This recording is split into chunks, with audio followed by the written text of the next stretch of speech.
Germany కొత్తగా వస్తున్నారా? అయితే మీకు ఈ బుక్ గురించి తెలియాల్సింది. ఇదే వ్యాక్సినేషన్ బుక్ అనమాట.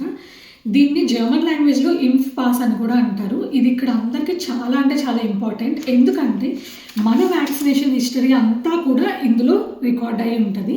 మనం ఏ వ్యాక్సినేషన్స్ వేయించుకున్నాము, ఏ డేట్‌లో వేశారు, అంతే కాకుండా ఏ డాక్టర్ వేశారు అనేది వాళ్ళ స్టాంప్ కూడా ఇక్కడైతే ఉంటదనమాట.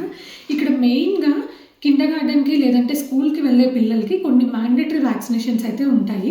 అవసలు మనం వేయించామా లేదా అనేది కూడా ఈ బుక్ చూసి వాళ్ళు కన్ఫర్మ్ చేసుకుంటారు. అంతే కాకుండా పెద్దవాళ్ళకి కూడా కోవిడ్ వ్యాక్సినేషన్స్ కానీ, ఫ్లూ షాట్స్ కానీ, లేదంటే రెగ్యులర్ వ్యాక్సినేషన్స్ ఏవైతే వేయించుకుంటున్నామో అసలు ఎప్పుడు వేయించుకున్నామో ఏంటి అనేది చెక్ చేసుకోవడానికి కూడా ఈ బుక్ చాలా యూజ్ అవుతా ఉంటదనమాట. మనం ప్లేస్ మారినా లేదంటే హాస్పిటల్ చేంజ్ చేసుకొని డాక్టర్‌ని చేంజ్ చేసుకున్నా గానీ ఈ బుక్ ఉండడం వల్ల వాళ్ళకి మన హిస్టరీ అంతా తెలుస్తదనమాట. ఇది ఫస్ట్ టైమ్ తీసుకున్నట్లయితే గనక మీకు €5 పే చేయమని అడుగుతారు. అంతే కాకుండా ఇక్కడ బీసీజీ వ్యాక్సినేషన్ వెయ్యరు కాబట్టి ఇండియా వెళ్ళినప్పుడు ఎవరైనా వేయించుకున్నా గానీ ఇక్కడికొచ్చిన తర్వాత డాక్టర్‌తో చెప్తే అది కూడా రికార్డ్ చేస్తారనమాట. ఏ డేట్‌లో వేశారు ఏంటి అనేది. అండ్ చాలా మందిని ఇది ఎక్కడ పడితే అక్కడ పడేస్తూ ఉంటారనమాట. బెటర్ మీరు సేఫ్ ప్లేస్‌లో పెట్టుకోండి.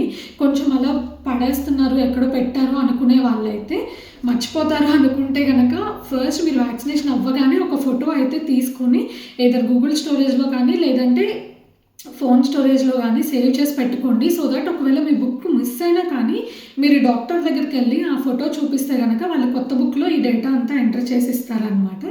సో ఇది ఎవరికైతే యూజ్ అవుతది అనుకుంటున్నారో వాళ్ళకైతే ఈ వీడియో షేర్ చేయండి. అంతే కాకుండా మరిన్ని జర్మనీ కబుర్ల కోసం అయితే మన ఛానల్‌ని ఫాలో చేయండి. Bye bye.